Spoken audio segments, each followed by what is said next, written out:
Hello students, how are you? નમસ્કાર, કેમ છો બધા? મજામાં? I hope you all are safe. Okay, ઘણા સમયથી આપણે એક પછી એક વિડીયોઝ અપલોડ કરેલા છે બિઝનેસ કમ્યુનિકેશનમાં, અને તમે લોકો જોઈ રહ્યા છો બિઝનેસ કમ્યુનિકેશન પેપર નંબર 502ના વિડીયોઝ.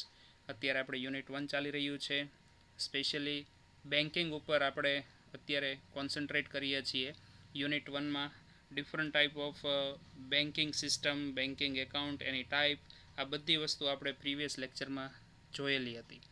ખાસ કરીને બિઝનેસ કમ્યુનિકેશનમાં અત્યારે યુનિટ 1ની અંદર ટોટલી તમારે બેન્કિંગનો કન્સેપ્ટ જોવાનો છે. ફરી એકવાર કહી દઉં, બેન્કિંગ એટલા માટે આ એક જાતનું તમારું બિઝનેસ કમ્યુનિકેશન જ છે. તમે બેંક સાથે કેવા વ્યવહાર કરો છો એ પણ તમારો એક પાર્ટ ઓફ ધ લાઈફ છે. અને એટલા માટે બિઝનેસ કમ્યુનિકેશન આપણે શરૂઆત કરીએ છીએ યુનિટ 1માં બેન્કિંગથી. ઘણા સમયથી આપણે અલગ અલગ લેક્ચરમાં અલગ અલગ બેન્કિંગનો કન્સેપ્ટ જોયેલો હતો. Like what is bank, history of bank, types of bank, types of bank account, પછી પ્રીવિયસ આપણે ફંક્શનાલિટી ઓફ બેન્કિંગ જોઈતી, જેમાં પ્રાઇમરી ફંક્શન અને સેકન્ડરી ફંક્શન એવા બે વસ્તુ જોયા હતા.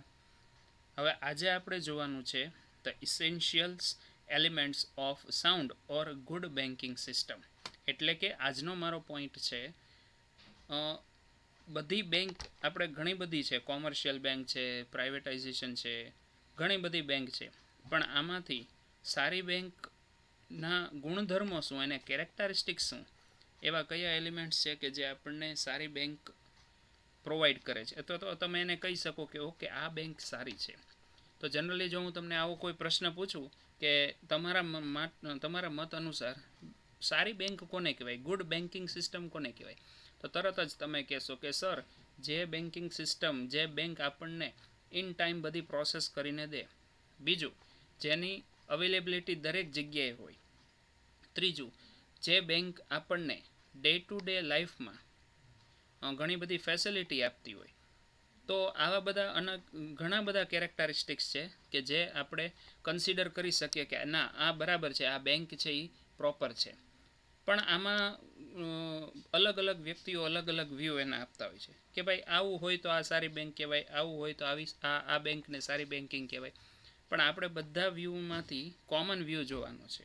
અને એટલા માટે આજે આપણે મેઇન વ્યૂઝ કે જેના કેરેક્ટરિસ્ટિક્સને આપણે ગણીએ તો એ બધા કેરેક્ટરિસ્ટિક્સ આ બેંકની અંદર હોવા જોઈએ. જો એ બધા કેરેક્ટરિસ્ટિક્સ હશે તો એ બેંક કેવી હશે, સારી બેંક તરીકે ઓળખાશે. So let us start. In this lecture we are going to learn essentials elements of sound or good banking system. Sound it means કોઈ વોઇસની વાત નથી, સાઉન્ડ એટલે સારામાં સારી bank system. So let us start our lecture. First of all, factor of being good banking. એવા કયા factor છે કે જેને આપણે ગુડ બેન્કિંગ તરીકે ઓળખીએ છીએ? તો આપણે જોઈએ આની અંદર, a bank plays a very critical role in the development of economy of a country. બધાને ખબર છે બેંકનું સૌથી વધારે મુખ્ય કામ શું છે? કન્ટ્રીની ઇકોનોમીને ડેવલપ કરવાનું. આની પહેલાંના લેક્ચરમાં મેં તમને કીધેલું જ છે કે કોઈ પણ કન્ટ્રીનું ડેવલપમેન્ટ એની બેંકના પરિસ્થિતિના આધારે હોય છે. એટલે બેન્કિંગની પરિસ્થિતિ કેવી છે એ તમે જાણો એટલે તમને તરત જ ખબર પડી જાય કે ના, કન્ટ્રીની પરિસ્થિતિ સારી હશે, આનો ઇકોનોમી પાવર સારો હશે. Next, a sound banking system ensures that the development is all around. Sound banking means સારી બેંક એવું નક્કી કરીને દે છે કે તમારું ડેવલપમેન્ટ બધી જગ્યાએથી અત્યારે છે. In this lecture we will look at the essential features of good banking system. A good banking system has following essential aspect. હવે આપણે એવા કયા ઇસેન્શિયલ ફીચર્સ છે કે જેને સારી બેન્કિંગના કન્સિડરેશનમાં લઈ શકાય, તો એને એક પછી એક આપણે જોઈએ. સૌથી પહેલું આવે છે લિક્વિડિટી. Liquidity means what? તો આની પહેલાં આપણે જોયેલું છે. લિક્વિડિટી મીન્સ તમારે કોઈ એવી મૂલ્યવાન વસ્તુઓ કે જેનો તમે તરત જ ઉપયોગ કરી શકો, જેમ કે રોકડ નાણું, તમારું ગોલ્ડ, આ બધું શું છે? લિક્વિડિટી થયું. તો બેંકની પાસે એવી પ્રોપર લિક્વિડિટી હોય તો એ બેંક છે એ સારી બેંક તરીકે ઓળખાય છે. આ બધું ડિટેલમાં આપણે આગળના સ્લાઇડમાં જોવાનું જ છે. નેક્સ્ટ આવે છે સેફટી. કોઈ પણ વ્યક્તિ છે એ બેંકમાં તો જ રોકાણ કરે જો એની પાસે એ બેંકને એના પૈસાને સાચવવાની સેફટી હોય. અધરવાઇઝ એ બેંકમાં કોઈ સેફટી જ ન હોય તો કોઈ વ્યક્તિ છે એ એના પૈસા ધિરાણ કરશે નહીં. એટલે સેકન્ડ પોર્શન છે સેફટી. નેક્સ્ટ થર્ડ પોઈન્ટ આવે છે સ્ટેબિલિટી. સ્ટેબિલિટી મીન્સ બેંક હંમેશા સ્ટેબલ હોવી જોઈએ. એમાં ન તો કોઈ પૈસાની દેણદાર એટલે કે કોઈ દેણદાર કે લેણદારની કોઈ પ્રોબેબિલિટી વધારે કે ઓછી ન હોવી જોઈએ. ઇકોનોમિકલી પ્રોપર સ્ટેબલ હોવી જોઈએ. પછી આવે છે ઇલેસ્ટિસિટી. ઇલેસ્ટિસિટી મીન્સ વોટ કે મોડિફાઈ ફ્લેક્સિબિલિટી. બેંક હંમેશા ફ્લેક્સિબલ હોવી જોઈએ. કોઈ પણ કસ્ટમર હોય તો એના માટે હંમેશા બેંક છે ફ્લેક્સિબલ રહેવી જોઈએ. પછી આવે છે પ્રોફિટેબિલિટી. બેંક હંમેશા પ્રોફિટ કરતી હોવી જોઈએ. જો એ પ્રોફિટ ન કરે તો એ કોઈ પણ ડિપોઝિટરને એનું વ્યાજ કેમ આપી શકે. એટલા માટે બેંક હંમેશા કેવી હોવી જોઈએ, પ્રોફિટેબિલિટીવાળી હોવી જોઈએ. નેક્સ્ટ છે રિઝર્વ મેનેજમેન્ટ. રિઝર્વ મેનેજમેન્ટ એટલે બેંક પાસે કોઈ રિઝર્વ પૈસા અમુક હોવા જરૂરી છે. ક્રાઇસિસમાં બેંક એ પૈસાનો યુઝ કરે તો એને કોઈ પ્રોબ્લેમ ન થવો જોઈએ, ફડચામાં ન આવી જોઈએ બેંક, તો એને કહેવાય પ્રોપર રિઝર્વ મેનેજમેન્ટ. તો બેંકની પાસે હંમેશા રિઝર્વ કેશ હોવા જોઈએ, એનું મેનેજમેન્ટ હોવું જોઈએ. નેક્સ્ટ આવે છે એક્સપેન્શન. એક્સપેન્શન એટલે અહીંયા આપણે કોઈ ખર્ચાની વાત નથી કરતા. એક્સપેન્શન મીન્સ કે હંમેશા બેંક વિસ્તરાયેલી હોવી જોઈએ. વિસ્તરાયેલી એટલે દરેક જગ્યાએ બેંક આવેલી હોવી જોઈએ. એને એક્સપાન્શન કર્યું કહેવાય. એક્સપેન્શન નહીં, એક્સપાન્શનનો મિનિંગ છે અહીંયા. એક્સપાન્શન એટલે એક્સટેન્ડ કરેલી હોવી જોઈએ દરેક જગ્યાએ. આપણે કેમ કહીએ કે એસબીઆઈ છે એની શાખા દરેક જગ્યાએ છે.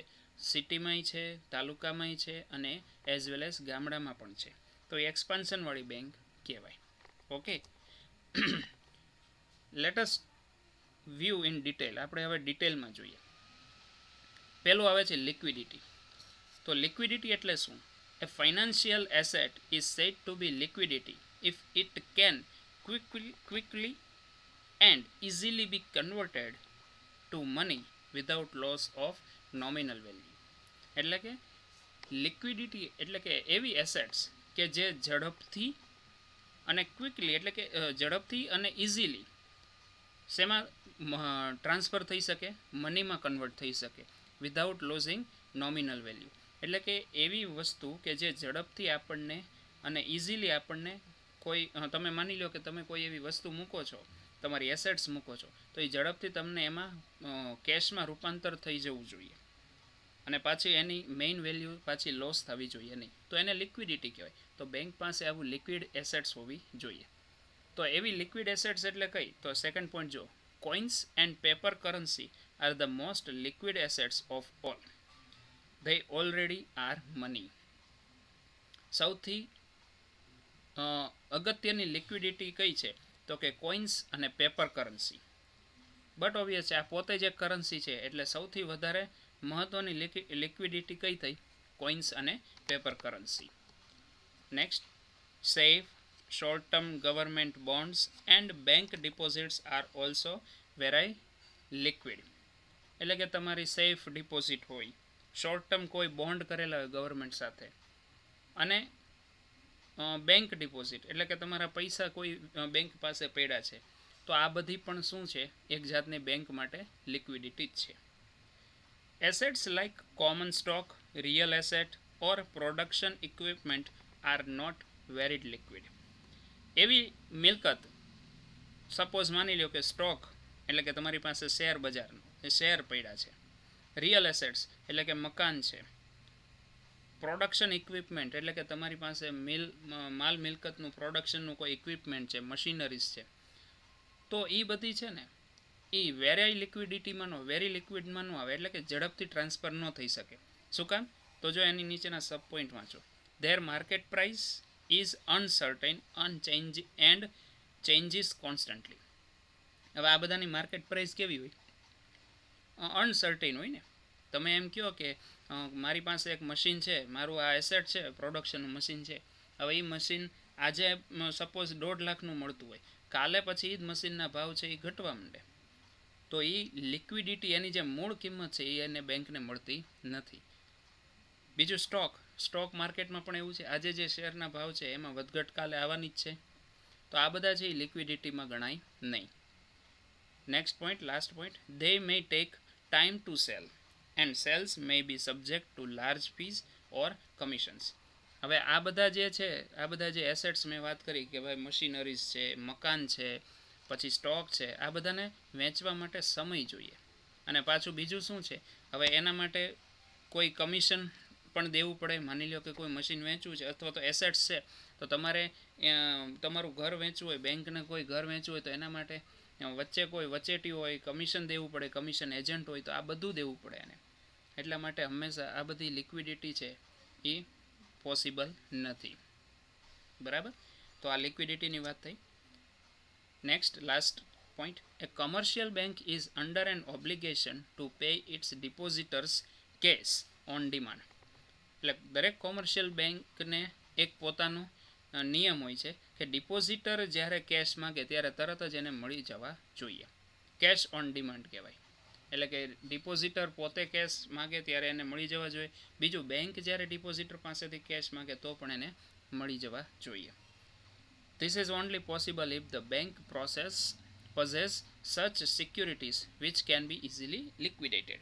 એટલે આ તો જ પોસિબલ છે ને, જો એની પાસે પ્રોપર પૈસા હોય, લિક્વિડ એટલે કે એસેટ્સ હોય, જેનું ઝડપથી રૂપાંતર કરી શકે. તો હંમેશા કોઇન્સ અને પેપર એટલે કે જે તમારું નોટ કહેવાય, ચલણી નાણું, જેમાં સિક્કા અને નોટ છે એ પ્યોર લિક્વિડિટીવાળી છે.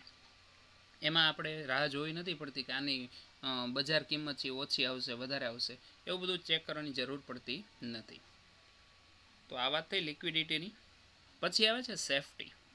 હવે બેંકનો બીજો નિયમ શું છે, બીજું સારી બેન્કિંગ કોને કહેવાય, તો કે જેમાં સેફટી હોય. તો સેફટી હોય ઇટ મીન્સ કે જ્યારે કોઈ વ્યક્તિ બેંકમાં પોતાના નાણાં ધિરાણ કરે છે, તો એનું સૌથી પહેલી શું બેંકે એશ્યોરિટી દેવી પડે કે તમારી બેંકની, તમારા પૈસાની અમારી પાસે સેફટી છે. તો વાંચીએ એમાં, another essential of A sound banking system is that it must be safe. એટલે કે એ શું હોવી જોઈએ, મસ્ટ બી સેફ હોવી જોઈએ. Since the bank keeps the deposits of the people, it must ensure the safety of their money. એટલે કે public જ્યારે પૈસા એની બેંકમાં મૂકે છે ત્યારે એને એન્શ્યોરિટી દેવી પડે કે તમારા પૈસા આ બેંકમાં સેફ છે. Next point, so it should make safe loans and investments and avoid અનનેસેસરી risk. એટલે હંમેશા બેંક છે એ લોનના બારામાં પણ સેફટી આપે છે, બીજું ઇન્વેસ્ટમેન્ટ પણ સેફ કરે છે, અને હંમેશા અનનેસેસરી રિસ્ક છે એ એવોઇડ કરે છે. હવે શું કામ, તો આગળ વાંચીએ. ઇફ ધ ડિબેટર્સ એટલે કે દેવાદાર of the banks do not repay the loans in time and it loses on its investments, the bank shall become bankrupt. આપણે આના ઘણા બધા કિસ્સા આપણે સાંભળ્યા છે બેંકરપ્ટની, કે ભાઈ નાદારી જાહેર કરી દે કોઈ વ્યક્તિ. નાદારી ક્યારે જાહેર કરે, તો કે બેંક પાસેથી લોન લીધી હોય અને એને એ ભરી શકે નહીં ત્યારે એ નાદારી જાહેર કરી દે છે. અને બેંક પાસે પણ એ પૈસા ન હોય તો એ શું થઈ ગયું, બેંક કરપ્ટ થઈ ગઈ. બેંકે પણ નાદારી જાહેર કરી દીધી. શું કામ, કારણ કે એની પાસે પણ કોઈ પૂરતા પૈસા નથી. એટલા માટે ડેપ્ટર્સ એટલે દેવાદાર, કોઈ બેંક છે, બેંક પાસેથી કોઈએ લોન લીધી છે તો એને એનું દેવું વ્યાજ સહિત ચૂકવવાનું હોય, પણ એની પાસે પૈસા નથી, તો એ શું કરી દે છે, ના પાડી દે છે. એટલે બેંકને એ પે કરવા માટે બાય હુક ઓર ક્રૂક ગમે એમ કરીને પૈસા એની જે એસેટ્સ છે એના ઉપર વેચી અને પણ પૈસા મેળવી શકે. પણ આ બધું ક્યારે પોસિબલ છે, જો લોન પ્રોપરલી તમે એને વિથ રૂલ્સ એન્ડ રેગ્યુલેશન આપેલી હોય અને રિસ્ક છે એ એવોઇડ કર્યું હોય, તો આ બધી વસ્તુ પોસિબલ જ નથી. એટલા માટે બેંકે હંમેશા સેફટી સાથે લોન આપવી જોઈએ. Last point, as a result its depositors lose money and suffer hardships. એટલે કે છેલ્લે શું થાય, એના બીજા ડિપોઝિટર છે એ પણ એના પૈસા ગુમાવી બેઠે અને એને પણ હાર્ડશિપ ભોગવવી પડે. હવે બેંક જ નાદારી જાહેર કરી દે તો બધાના પૈસા કોઈ દિવસ બેંક ચૂકવવાની નથી. એવી ઘણી બધી બેંક છે કે જેણે અગાઉ ભૂતકાળમાં પણ નાદારી જાહેર કરેલી છે અને એના કસ્ટમર છે એના પૈસા ચૂકવ્યા નથી. તો હંમેશા પબ્લિક એવી જ બેંક સિલેક્ટ કરશે કે જેમાં નાણાંની સેફટી હોય, એના પૈસાની સેફટી હોય. આ બધી વસ્તુ એમાં જોવામાં આવે છે. પછી આવે છે સ્ટેબિલિટી. સ્ટેબિલિટી મીન્સ બધી જગ્યાએથી સ્ટેબલ હોવી જોઈએ. તો કે બધી જગ્યાએથી સ્ટેબલ હોવી જોઈએ એટલે શું? તો વાંચીએ એમાં. Stability of banking refers to a condition in which individual banking are sound enough to carry their financial intermediation functions easily without assistance from external institutions including the government. એટલે કે સ્ટેબિલિટી એટલે શું થયું? તો કે બેંક પાસે પોતાની પાસે જ એટલા બધા પૈસા હોવા જોઈએ, ફાઇનાન્શિયલી સાઉન્ડ હોવી જોઈએ કે જેથી કરીને ભવિષ્યમાં બીજી કોઈ નાણાંની જરૂર ન પડે. અને એક્સટર્નલ ઇન્સ્ટિટ્યુશન્સ એટલે કે બીજી કોઈ પ્રાઇવેટ બેંક હોય એની પાસેથી નાણાં ઉછીના લેવા ન પડે. એટલે કે બેંક પાસે જ એટલી સ્ટેબિલિટી હોય પૈસાની કે જરૂર પડે ત્યારે એ બીજા પાસેથી નાણાં લઈ શકે નહીં. એટલે કે સ્ટેબલ રહે. Next, if the bank restricts the creation of credit, it will harm the interest. હવે જો માની લ્યો કે બેંક છે એ વ્યક્તિને કોઈ ડિપોઝિટરને ક્રેડિટ આપવામાં પણ રિસ્ટ્રિક્શન આપી દે કે ભાઈ મારે પૈસા આજે જોઈએ છે, હવે બેંક એમ કે તમે 15 દિવસ પહેલાં પૈસા ઉપાડ્યા હતા, હવે તમને હું નહીં આપું, તો શું થાય? તો પણ ડિપોઝિટર સેટિસ્ફાઈ ન થાય. તો કે નથી આપવા પાછળનું રીઝન શું? તો કે ભાઈ અમારી પાસે એટલી સ્ટેબિલિટી નથી કે તમારા કેશ છે ત્યારે તમને મળે. હવે આવું થાય તો ડિપોઝિટર છે પોતે સેટિસ્ફાઈ થઈ શકતો નથી. એ તરત જ એમ કહેવાનો છે કે બેંકમાં એવા કેશ પણ નથી, સ્ટેબિલિટી નથી. બીજું એને પાછી ઇન્ટરેસ્ટમાં પણ નુકસાની જવાની છે. બરાબર છે. ઓન ધ અધર હેન્ડ, તો બીજી વસ્તુ શું થાય? If it expands credit when the economic conditions do not permit, it will lead to boom and inflation. હવે માની લ્યો કે વધારે પડતા પૈસા પણ બેંકવાળા જો બહાર પાડવા માંડે કે ભાઈ 2,000ની નોટ છાપવા જ માંડે અને બહાર બધાને ક્રેડિટ આપવા જ માંડે, તો એક સમય એવો આવે ઇન્ફ્લેશન. ઇન્ફ્લેશન એટલે શું થયો? કે પૈસાનો ભરાવો થઈ જવો. પછી એક સમય એવો આવે કે તમારે એટલો બધો ઇન્ફ્લેશનનો આવી જાય, રેટ આવી જાય કે તમે 2,000ની નોટની કોઈ વેલ્યુ જ ન રહે. આવું વર્લ્ડ વોર 2 પછી થયું હતું કે તમારે કોઈ બ્રેડ લેવા જવી હોય જર્મનીમાં તો તમે 5,000 પાઉન્ડ આપો ત્યારે બ્રેડ મળતી. હવે એ 5,000 એટલે એ સમયના એમ કહેવાય કે બ્રેડ માટે તો બહુ ઓછા કિંમત કહેવાતી. આટલો બધો પૈસાનો વધારો થઈ ગયો હતો કે લોકો પૈસા માટે કાંઈ આટલું બધું એને મૂલ્ય જ નહોતું પૈસાનું. તો હંમેશા જો સ્ટેબિલિટી હશે બેંકમાં તો આ જે ઇન્ફ્લેશન છે, જે ફુગાવો કહી શકો તમે, એ ફુગાવો ન થાય. તો હંમેશા બંને સાઈડ બેંકે બેલેન્સિંગ કરવું પડે. બહુ વધારે પડતા પૈસા છે એ ક્રેડિટ પણ ન કરાય અને બહુ વધારે પડતા પૈસા છે એ રિસ્ટ્રિક્ટ પણ ન કરાય. Last point, so the banking system should follow a stable landing policy. એટલે કે તો આ બધું હંમેશા પોલિસી ઉપર આધાર રાખતો હોય, એના રૂલ્સ અને રેગ્યુલેશન ઉપર આધાર રાખતો હોય કે ભાઈ હંમેશા કોઈ પણ બેંક છે એ ચલણી નાણું કેશ છે એ પોતાની પાસે રિઝર્વ રાખે છે તો એની સામે એને કંઈક આપવું પડે. તો બંને બાજુ સ્ટેબલ રહેવું પડે. નહીંતર તો શું થાય? હમણાં વાત કરી પ્રમાણે ઇન્ફ્લેશન, પૈસાનો ફુગાવો થઈ જાય અને એ આપણા ડેવલપમેન્ટ, કન્ટ્રી ડેવલપમેન્ટ માટે સારું નથી. બરાબર છે. તો આ વાત થઈ સ્ટેબિલિટીની. પછી આવે છે ઇલાસ્ટિસિટી એટલે કે ફ્લેક્સિબિલિટી. Flexibility means what? એટલે કે ગમે ત્યાં ફ્લેક્સિબલ હોવી જોઈએ. યુઝરને એટલે કે ક્લાયન્ટને પ્રોપર વેમાં ફ્લેક્સિબિલિટી મળવી જોઈએ. તો એમાં શું? The banking system should have sufficient elasticity in its landing operations. એટલે કોઈ પણ ઓપરેશન્સ કરવા, લેન્ડિંગ મીન્સ પૈસાની લેન્ડિંગ કરવી હોય, લેવડ દેવડ કરવી હોય, તો એના માટે હંમેશા એના રૂલ્સ અને રેગ્યુલેશન ફ્લેક્સિબલ હોવા જોઈએ. It should be in position to expand and contract the supply of loanable funds with ease in accordance with the directives of the Central Bank of country. એટલે કે બેંક હંમેશા લોનેબલ funds એટલે કે loan જ્યારે તમારે bank proceed કરે છે કોઈ ક્લાયન્ટને, તો હંમેશા એના જે કાંઈ એક્સપાન્શન છે, જે કાંઈ એના રૂલ્સ છે, એ હંમેશા કોને આધીન હોવા જોઈએ? સેન્ટ્રલ બેંક ઓફ કન્ટ્રી એને રૂલ્સ. સેન્ટ્રલ બેંક એટલે આપણને ખબર જ છે આરબીઆઈને જે પોલિસી છે એને આધારે હોવા જોઈએ. અને હંમેશા એની પોલિસી કેવી હોવાની છે? ક્લાયન્ટ એટલે કે કસ્ટમર રિલેટેડ હોવાની છે. શું કામ? કારણ કે માની લો કે કોઈ ક્લાયન્ટ એટલે કે કસ્ટમરને લોન જોતી છે, તો એના માટેના નિયમ થોડા ફ્લેક્સિબલ હોવા જોઈએ. એટલે કે હંમેશા લોનેબલ ફંડ્સ એટલે શું? તો કે જ્યારે કોઈ લોન દેવી હોય તો એ બાબતે હંમેશા એને ફ્લેક્સિબલ રહેવું પડે છે. સો good banking have the flexibility of providing credit two customer. આપણને બધાને ખબર જ છે કે ઘણી વખત આપણે વાત કરતા હોય કે ભાઈ આ બેંકમાં જાઓ ને એટલે લોન ઝડપથી મળી જાય. શું કામ? કારણ કે એના નિયમો જ તે ઇઝી હોય છે. એટલી બધી કસ્ટમરને કોઈ હેરાનગતિ નથી હોતી. એટલા માટે હંમેશા બેંકની ક્રેડિટ શેમાં છે? ઇઝી વેમાં કામ થતું હોય, ફ્લેક્સિબલ કામ થતું હોય, એમાં જ હંમેશા બેંકની ક્રેડિટ રહેલી છે.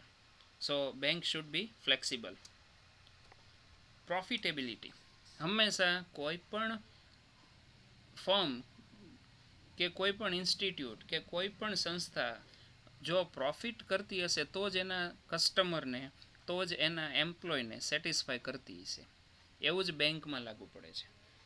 એ ગુડ બેન્કિંગ એટલે કે a sound banking system should be able to earn sufficient profits. After all bank પણ પોતે એક ફર્મ જ છે જે એની અંડરમાં નંબર ઓફ એમ્પ્લોઈઝ કામ કરે છે, જેને ડિપોઝિટર્સ હોય છે. તો આ બધામાં એને નાણાંની જરૂરિયાત હોય છે. તો હંમેશા બેંક પોતે જો પ્રોફિટ કરતી હોય તો જ એના ડિપોઝિટર્સને કામ કરી જે વ્યવસ્થિત અર્ન આપી શકે, તો જ એના એમ્પ્લોયને પગાર આપી શકે. તો હંમેશા પ્રોફિટ કરતી હોવી જોઈએ. Second point, it has to pay the corporation tax like any other company. Pay interest to its depositors, divided to shareholders, salaries to the staff and meet other expenses. હવે બેંકને શું કરવું પડે છે? એને પણ કોર્પોરેટ ટેક્સ ભરવો પડે છે, જેમ બીજી કંપની ભરે છે એમ. એને પણ ઇન્ટરેસ્ટ એટલે કે વ્યાજ દેવું પડે છે ડિપોઝિટરને, શેર હોલ્ડર્સને ડિવિડન્ડ દેવું પડે છે, સેલરી દેવી પડે છે સ્ટાફને, અને બીજા બધા ઘણા ખર્ચા દેવા પડે છે. તો એના માટે સેલરી આ બધું જે ખર્ચા કાઢવા હોય તો બેંક હંમેશા કેવી પ્રોફિટ કરતી હોવી જોઈએ. So unless the bank earns it can not operate soundly. જો બેંક અર્ન નથી કરતી એટલે કે જો એ પ્રોફિટ નથી કરતી તો બટ ઓબ્વિયસ છે બેંક છે એ પ્રોપર ઓપરેટ કરી શકાય નહીં. For this purpose it must adopted loan and investment policies. અને આ બધી વસ્તુ પ્રોફિટ એને ક્યાંથી મળે? તો કે લોનમાંથી મળે. બીજું ઇન્વેસ્ટમેન્ટ પોલિસી ઘણી બધી હોય છે, જેમ કે મ્યુચ્યુઅલ ફંડ છે, બીજા ઘણા બધા એફડી છે. આ બધા એવી ઇન્વેસ્ટમેન્ટ પોલિસી છે કે જેમાંથી કાંઈક ને કાંઈક એને અર્નિંગ થતું હોય છે. લોન છે તો એના વ્યાજમાંથી એને અર્નિંગ થતું હોય છે. તો આ બધી વસ્તુ શું છે? એમાંથી એને પ્રોફિટ મળતા હોય છે. તો હંમેશા બેંક કેવી હોવી જોઈએ? પ્રોફિટેબિલિટીવાળી હોવી જોઈએ. તો જ એ હંમેશા એના એમ્પ્લોયને બધાને સેટિસ્ફાય કરી શકે. Next, reserve management. હમણાં આપણે વાત કરી પ્રમાણે રિઝર્વ મેનેજમેન્ટ એટલે કે બેંક પાસે અમુક નાણાં રિઝર્વમાં હોવા જોઈએ. હવે શું કામ રિઝર્વમાં હોવા જોઈએ? તો કે માની લો કે કાંઈ ઇમરજન્સીમાં જરૂર પડી હોય તો એ નાણાં બેંક પાસે જો રિઝર્વમાં હશે તો એમાંથી એનો યુટિલાઇઝેશન થઈ શકશે. જો એમાં first point, sound banking system must follow the principal of efficient reserve management. એને હંમેશા રિઝર્વ મેનેજમેન્ટના અમુક નિયમોનું ફરજિયાત પાલન કરવું પડે છે. Second point, a bank keeps some amount of money in reserve for meeting the demand of its customers in case of emergency. હંમેશા બેંક પાસે પોતાના રિઝર્વ ફંડ હોય જ છે. અને આ બધી વસ્તુ ક્યારે જરૂર પડે? જ્યારે કસ્ટમરની ઇમરજન્સી ડિમાન્ડ આવી હોય, ઓચિંતાની કંઈક જરૂરિયાત આવી હોય, તો ત્યારે એને આ બધી રિઝર્વ પોલિસી, રિઝર્વ મેનેજમેન્ટ એની પાસે રિઝર્વ કેશ હશે તો એ તરત જ એમાંથી એનો યુઝ કરી શકશે. Though the money kept in reserve is idle money. ભલે એ આઇડલ એટલે કે યુઝમાં ન આવતું હોય તેમ છતાં yet The bank cannot afford the risk of keeping a small amount in reserve. ભલે આ રિઝર્વ મની શું હોય છે? રિઝર્વ મની અત્યારે માની લો કે તમારી પાસે 2000 રૂપિયા છે. આપણે પણ આવું કરતા હોઈએ છીએ. ઘણા લોકો કરતા હોય છે કે ભાઈ રિઝર્વ મની રાખે પોતાની પાસે સેવિંગ કરીને. આપણે સેવિંગની વાત એક સાઈડ મૂકી દઈએ. એક એક્ઝામ્પલ આપું. તમે તમારા વોલેટની અંદર કોઈને એવી ટેવ હોય કે 500 રૂપિયા છે ને એક ઇમરજન્સી તરીકે રાખ્યા હોય, અને એ છે ને એક પ્રોપર કોઈ એક પોકેટની અંદર એક અલગથી ખાનું હોય તો એની અંદર એ નોટ વાળી અને મૂકી દેશે. આ કેવું છે? તમારા ઓરિજિનલ રૂપિયા તો તમારા ખીચામાં છે જ, પણ માની લો કે કોઈ કારણોસર તમે ક્યાંક પૈસા ભૂલી ગયા, અથવા તો પૈસા ખાલી થઈ ગયા છે અને તમે એટીએમમાંથી ઉપાડવાનું ભૂલી ગયા અને તમારે કંઈક જરૂર પડી. તમારી પાસે 1500 રૂપિયા ક્યાંક રિઝર્વ રાખેલા છે, તો એ તમને કામ લાગશે. તો એ જ એક્ઝામ્પલ બેંકમાં લાગુ પડે છે કે ભાઈ તમારું ફંડિંગ છે, તમારા પૈસા છે એ રિઝર્વ બેંકમાંથી આવે જ છે. પણ માની લો કે એ રિઝર્વ બેંક કોઈ કારણ, અત્યારે માની લો કે સપોઝ આ લોકડાઉન છે, તો લોકડાઉનને લીધે ટ્રાન્સપોર્ટેશન બંધ થઈ ગયું હોય, તો હવે બેંક પાસે રિઝર્વ પૈસા હશે તો એનો વ્યવહાર અટકશે નહીં. અને હંમેશા એટલા માટે જ રિઝર્વ મેનેજમેન્ટ ઇઝ નેસેસરી. દરેક બેંકમાં આ વસ્તુ લાગુ પડે છે. નેક્સ્ટ આવે છે એક્સપાન્શન. એક્સપાન્શન એટલે બેંકનું એક્સપાન્શન હોવું. બેંકનું એક્સપાન્શન એટલે દરેક જગ્યાએ બેંક હોવી. Let S C. A sound banking system should be spread throughout the country. એટલે સાઉન્ડ બેન્કિંગ એટલે ગુડ બેન્કિંગ. સારી બેન્કિંગ કોને કહેવાય? તો કે એ આખા કન્ટ્રીમાં ફેલાયેલી હોય. It should not be concentrate only in big town and cities but in rural areas and backward regions. હંમેશા કોઈ પણ બેંકનો ટાર્ગેટ મોટા સિટી અને નાના સિટી પૂરતો જ ન હોવો જોઈએ. એનો ટાર્ગેટ એની બ્રાન્ચીસ રૂરલ એટલે કે ગામડામાં પણ હોવી જોઈએ, અને બેકવર્ડ રિજન્સ એવા કોઈ એરિયા કે જ્યાં કોઈ વ્યક્તિ પહોંચી ન શકે તો બેંક પહોંચી શકતી હોવી જોઈએ. Third point, because of expansion other industries, agricultural people or any other person can connect with the bank and get the easy facilities. હવે જો એક્સપાન્શન હશે તો કોઈ પણ ઇન્ડસ્ટ્રીઝ, એગ્રીકલ્ચરલ પીપલ એટલે કે ખેડૂતો અને બીજા લોકો જે કોઈ પણ વ્યક્તિ જે બેંકનો યુઝ નથી કરતા એ લોકો બેંકની ફેસિલિટી ઇઝીલી મેળવી શકશે. Next, this is specially the case in a developing country where the banking system must provide these facilities through its expansion in all areas. અને આ બધી વસ્તુ હંમેશા ડેવલપિંગ કન્ટ્રીમાં પોસિબલ છે. એટલે કે કોઈ પણ કન્ટ્રી ડેવલપ કરે છે એ એના બેંકના આધારે નક્કી થયું. હવે બેંક જો દરેક જગ્યાએ હશે તો જ એ ડેવલપ કરી શકશે. માની લો કે કોઈ ગામડામાં બેંક નથી તો કોઈ વ્યક્તિને ધિરાણ કરવું છે, તો બચત કરવી છે, કાંઈ કરવું છે, એગ્રીકલ્ચરલ લોન લેવી છે, કાંઈ કરવું છે, તો બેંક એના ગામડામાં નથી તો એને ક્યાં જવું પડે? ટાઉનમાં જવું પડે, નજીકના તાલુકામાં જવું પડે. ટૂંકમાં એને લેવડ દેવડ ઇઝીલી થઈ શકે નહીં. હવે એની જગ્યાએ માની લો કે ગામડામાં કોઈ એક બેંક આવી, માની લો ગ્રામીણ બેંક જ ત્યાં આવી ગઈ, તો એને ઇઝીલી બધી વસ્તુ પ્રોવાઈડ થઈ શકે. અને એટલા માટે ફેસિલિટી બધી જગ્યાએ હોવી જોઈએ બેંકની. Last point, this is essential for capital formation and economic growth. અને આ જરૂરી છે. ફોર્મેશન એટલે કે બદલાવ લાવવો, અને કોઈ પણ મૂડીને જરૂરી ગ્રોથ આપવા માટે, ઇકોનોમિક ગ્રોથ આપવા માટે, અને એટલા માટે બેંકનું એક્સપાન્શન નેસેસરી છે. Okay, thank you for watching. આ હતું આજના લેક્ચરનું કન્ટેન્ટ કે જેમાં મેઇન પોઈન્ટ હતા આપણા કે ભાઈ તમે સારી બેંક છે એવું કયા આધારે કહી શકો, તો એના અમુક પોઈન્ટ્સ હતા. તમારે એક્ઝામમાં આ પોઈન્ટ્સ યાદ રાખવાના છે. એક્ઝામની અંદર આ પોઈન્ટ્સ પૂછાય તો આ બધા પોઈન્ટ્સ વિશે તમારે લખવાનું છે. I hope you can understand it easily. If any doubt, you can comment on the YouTube channel, અને મારું મેઇલ આઈડી પણ નીચે આપેલું છે, તમે એમાં પણ મને પર્સનલ મેઇલ કરી શકો છો. Okay, have a nice day. Thank you for watching. See you in the next lecture.